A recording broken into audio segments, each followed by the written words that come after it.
If 90% of people are not going after their dreams, it tells me that we're locked into a system, and a system that sometimes doesn't work for us personally and humanity.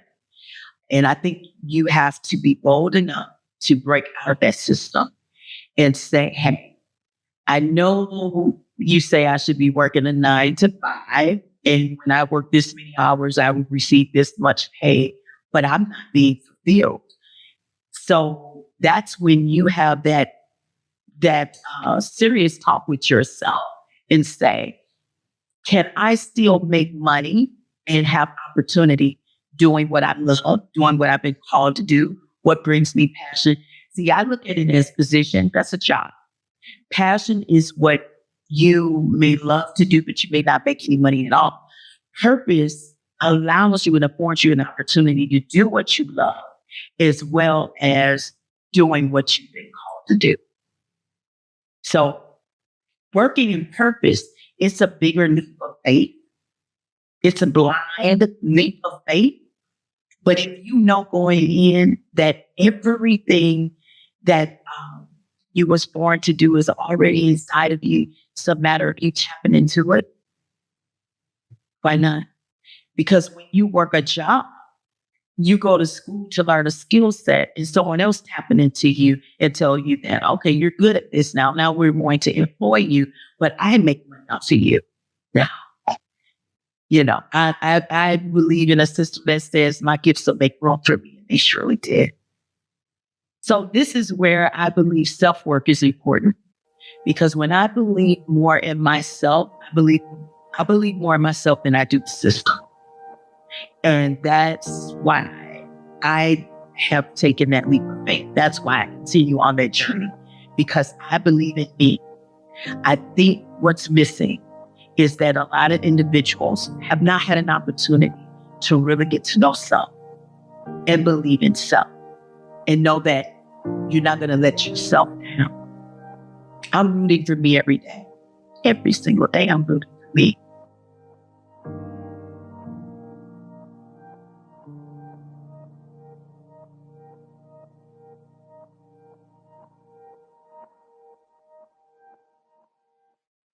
Hi, my name is Zenka. I'm founder of LightNet, and my passion and purpose is removing impossible from your minds. I am not alone in this. Dr. Marty Casey is one of the most charismatic, bright, passionate people in the world, and she has created an organization called the UnGUN Institute, Disarming Trauma. And she teaches people in those moments of rage and seeing red to stop, think, and breathe. And her message is very powerful, and it's almost as powerful as she is as a person. In this interview, you're going to listen to her talk about what it means to believe in yourself and what it means to change the world. I really want you to start looking in the mirror with intention. Not looking to hope to see something, but looking to see what you actually see and being okay with that. And if it's something that you see that you're not okay with, then start working on those changes, because I can't change anyone else. I can only change myself. It's that self-work again. It goes back to the individual. The more I got to know Marty, the more Marty was getting to know others, and others was beginning to accept Marty, because I'm authentically myself. I'm unapologetically myself. I'm me. You get to decide.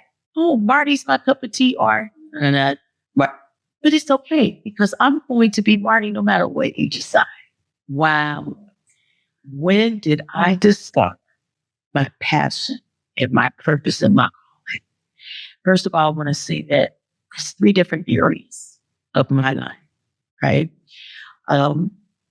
My passion, some of the things that I'm passionate about, make sure that it is inclusive as I walk out my purpose.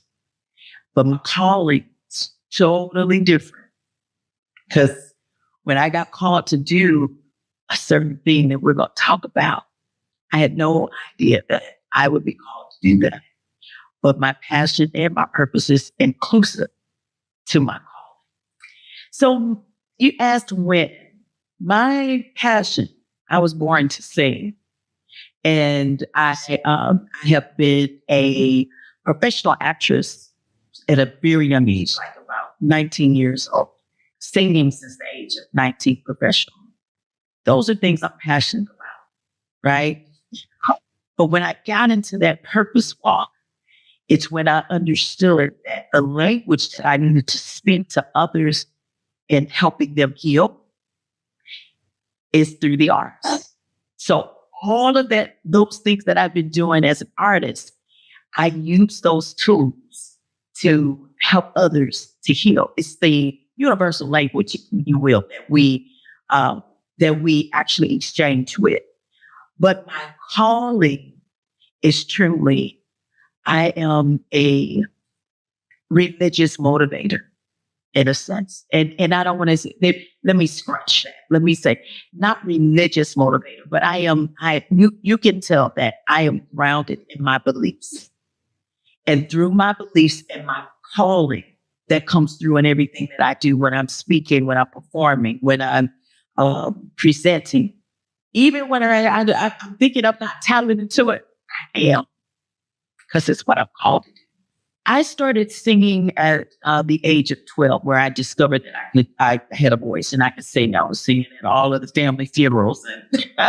And from there, I started singing in school. I realized it was something that made me feel good and when you sing, you're releasing, someone else is hearing, so they're now receiving. And when you can see that they're starting to feel what you're feeling when you're releasing, I said, this is medicine. And through that medicine, it allowed me to have that exchange with others. And I realized that some of my darkest times, I had music. In some of my biggest celebrations, there was music. So I've always had music all around me. I also started writing, directing, and producing stage plays. And I'm a professional actress. I've been in movies and different things like that. And so it all goes hand in hand. It's the arts, right? It's the arts.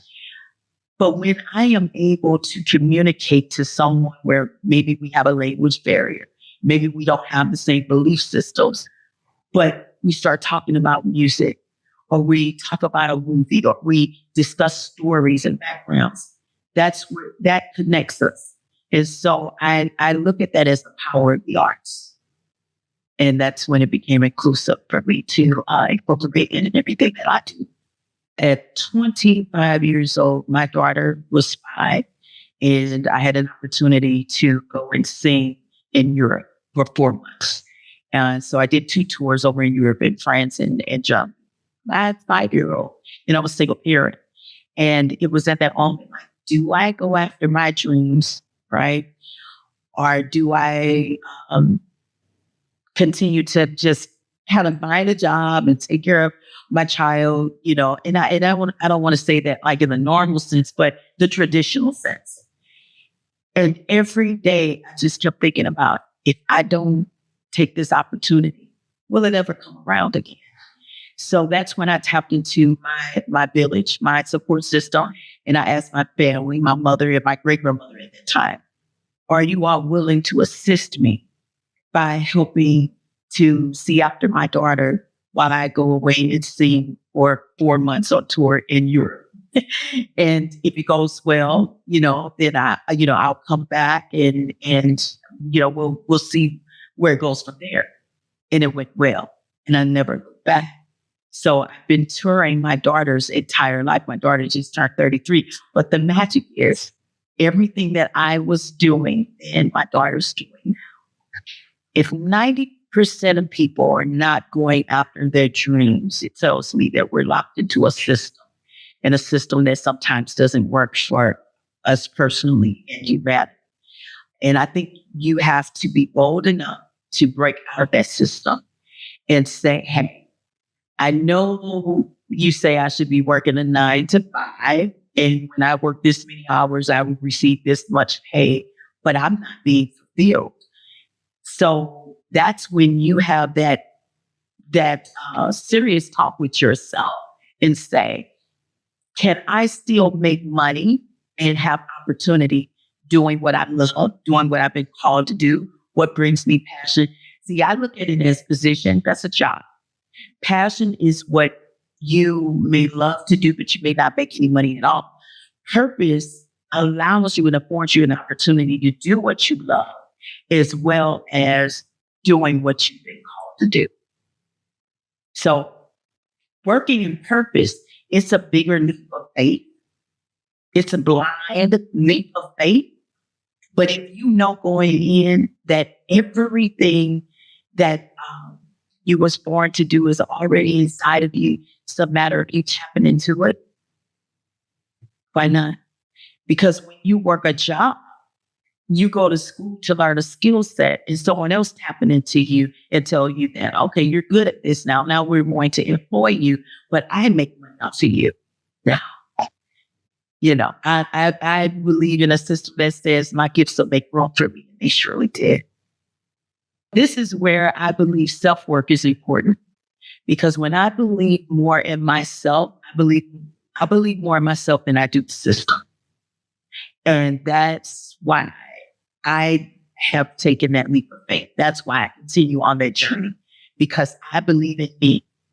I think what's missing is that a lot of individuals have not had an opportunity to really get to know self and believe in self and know that you're not going to let yourself down. I'm rooting for me every day. Every single day I'm rooting for me. Every day I wake up and I think about, what is it that you want to do that helps with what you're doing? How do you move forward? Coming here, I came alone. I traveled alone from St. Louis, a flight from St. Louis to Boston, Boston to Madrid, Madrid to Ibiza. Who does that? Me, because I believe in self. How does one believe in themselves? Do you know you? That's the first thing I'm going to ask. How well do you know yourself? And that starts with our emotional track. What makes you happy? What makes you sad? What triggers you? What brings you joy? What motivates you? If I start asking those types of questions, a lot of times people stumble and they have to stop and really think. But if I ask a very simple question to someone that they're around all the time, they can answer without hesitation. If I ask a wife, what brings your husband joy? Oh, he absolutely loves when I, what brings you joy? And that's what you get, right? I really want you to start looking in the mirror with intention. Not looking to hope to see something, but looking to see what you actually see and being okay with that. And if it's something that you see that you're not okay with, then start working on those changes, because I can't change anyone else. I can only change myself. It's that self-work again. It goes back to the individual. The more I got to know Marty, the more Marty was getting to know others, and others was beginning to accept Marty, because I'm authentically myself. I'm unapologetically myself. I mean, you get to decide, Marty's my cup of tea, or not. But it's okay, because I'm going to be Marty no matter what you decide. Believing in yourself is setting goals. It's just knowing that, okay, this is what I'm going to do. And when you set out to do that, whatever that may be, so I'm going to give an example for myself. If I'm asked, I was just asked to do a presentation at one of the largest, most prestigious universities in our city. And I was like, can I really do this? Well, yeah. I speak everywhere else. Why not? Why am I being intimidated? Because these are doctors and professors. Okay, let's do it. And when I did it, sweating on my nose, clammy in my hands, I was able to inspire a lot of those individuals in the room, because I showed up as myself. I did it scared, I did it. I achieved it. So now I'm looking for, well, what other universities do I want to go and speak at and transition and take this message somewhere else? And when I set that goal and I did it, I achieved it. And now I want to continue that. You have to just take one step forward. That's the hardest part of what we're talking about today. When an individual hasn't begun that journey of finding their purpose and their passion, they're too scared to take that first step. And that first step is simple. It's, I'm going to believe in me. Well, there's been a lot of shifts and changes, if you will, over the last few years. And what's happening is a lot of the administrators and professors or what have you are finding that it seems as if they're not really connecting with students any longer because of the way the dynamic has changed since COVID. So they wanted me to come and talk about reignite, reignite, restore, and reimagine. And in doing that, I shared with them a story about my husband, who was a 2-time state wrestling champion in high school in his freshman year and his junior year. But in his senior year, he took third.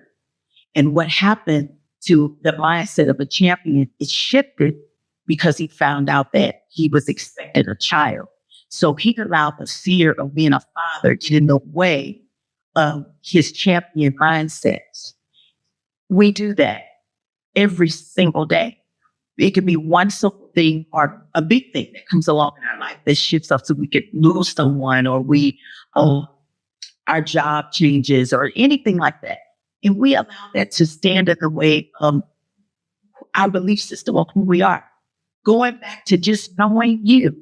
If my husband held on to the fact that he's a champion, no matter what was going on in his life, I believe he would have been the first 3-time state champion.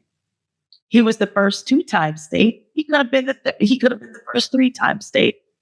But he allowed a change that was taking place in his life to interrupt his mindset. And I think we all deal with that. So if you were a champion then, you're still a champion. I tell him now, your name's still hanging up in the school. So you were still a champion when you took third, but you forgot you were. It's a mindset thing. You have to know where you are at all times. The method that I created, UnGUN, was really, again, we've been talking a lot about self. I created what I needed because it was not available to me. I grew up at a time where you start talking about mental health or healing or a therapist. It was almost taboo in my home. I grew up with a great grandmother who was born in 1910. All she knew was God and church. And whatever was going on with you, you hit your knees, you pray about it, and God's going to take care of it. Then my grandmother didn't go to church at all. My mother was on the fence. Sometimes she went, sometimes she didn't. It just depends upon what she was dealing with. So for me, I really, truly had to find that balance. Where was that balance for me? Because I'm feeling some things and I'm dealing with some things, and it just seems heavy. And it didn't match my personality. Like, have you ever had a day where you just woke up and you just felt like you was in a funk? Like, and you knew that that's just not you. You wasn't yourself. Well, imagine being in a life where the life felt like it was funk. Because I watched my father abuse my mother. And that was not love. It was truly what it was abuse. So seeing that abuse, it had an effect on me because trauma is transferable and so is healing. So my father's transferring trauma. And I come from a place of love. There was not a good match there. So I was showing up sometimes, not my best self. And I was reacting to some of the energy and the trauma that was around me. So when things happened, I reacted and there's fight, flight, freeze, or fawn. I was a fighter, but that's not who I am from the core. I'm a person of love. So when I would react that way versus responding, my reaction caused a lot of chaos from the inside. And that's why I said this stuff work is important. It's that reflection of you knowing who you are. My circumstances put me in fight mode.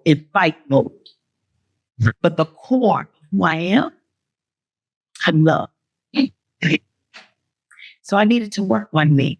So I created this method and I used the arts in order to do it when I understood the power of the voice, of singing and speaking and doing theater, being able to express outside of the framework of how you live or who you are. It afforded me an opportunity to heal. And I said, wow, if I could bottle this up and teach others some of these simple tools and techniques. And I'll give you one. My biggest technique is stop, breathe, think. Simple. Stop, take a breath so that you can think. When we were growing up, I remember they were teaching us and they made us practice this.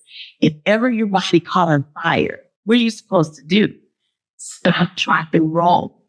3 simple words. But if you ask anyone, they're going to tell you that without thinking about it. Why?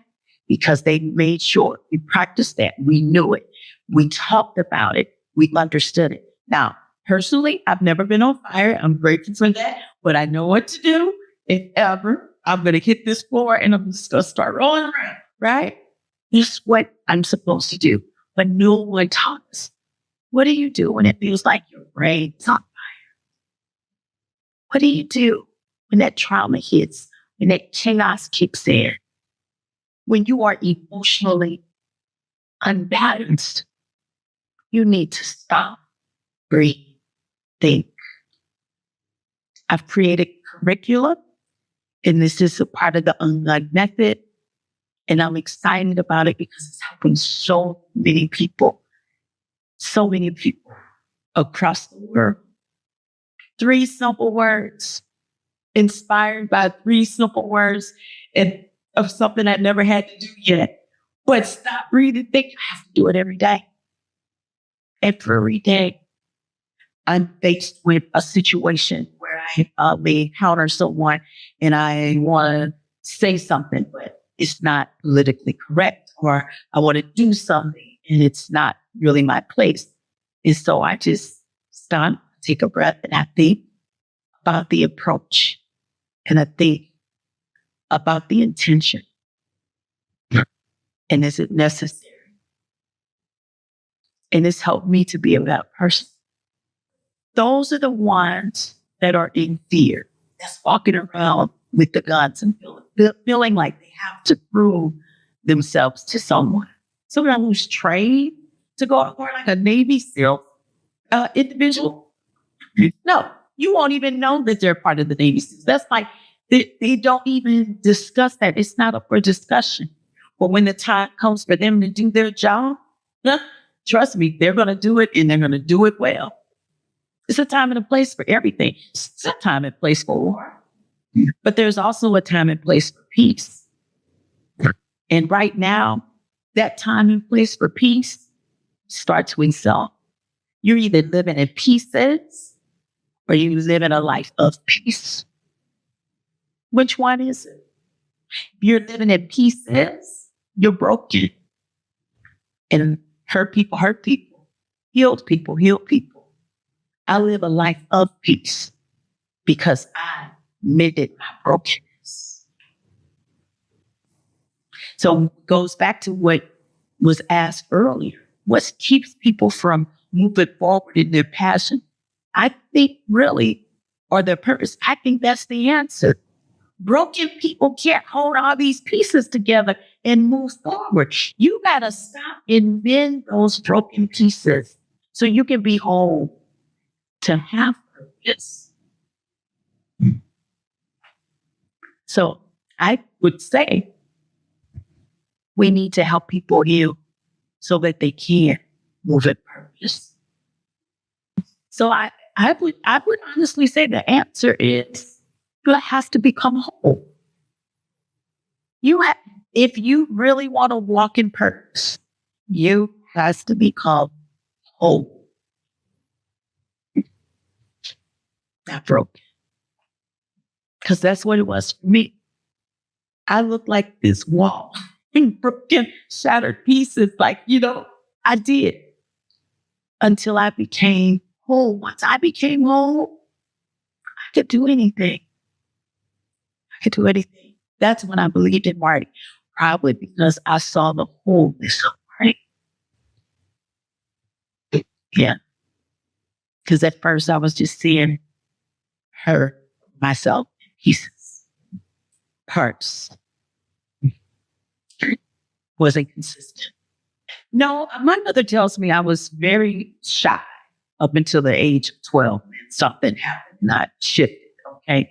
So I wouldn't say that I was that way, but I will say that my grandmother was very intentional on making sure that I was confident about who I was. I've always been a pretty stout woman, short and heavy set.